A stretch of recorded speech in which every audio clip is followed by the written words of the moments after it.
Почитуван колега, ви благодарам што децидно и ноторно ги наведовте аномалиите кои што постојат во самото Министерство за земјоделство, шумарство и водостопанство. Велите, Министерството за земјоделство, шумарство и водостопанство нема евиденција за узурпираното земјиште земјоделско, па како ние да имаме доверба дека ќе спроведат проект од 50 милиони евра?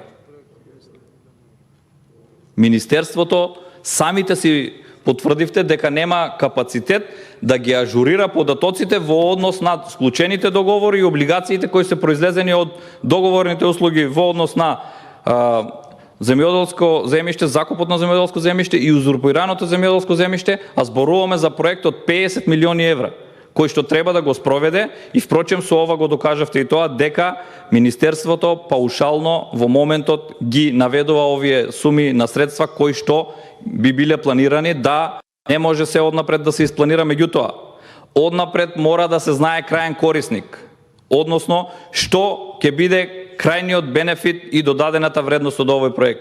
Ние зборуваме за кредит кој што ќе изградиме објекти, а потоа можеби овие објекти ќе стојат празни година, 2, 3, 5 години. Ќе се амортизираат, употребната вредност ќе ја нема никаде.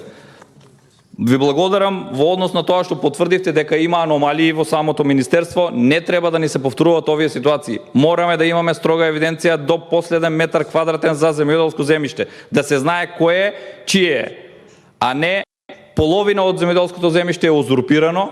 Сите сте сведоци на ова и го знаеме, меѓутоа каде е одговорноста? Одговорноста е во министерството и во владата, почитуван колега. Тие се тие кои што треба да го отстранат, односно да ги отстранат овие аномалии. Ви благодарам.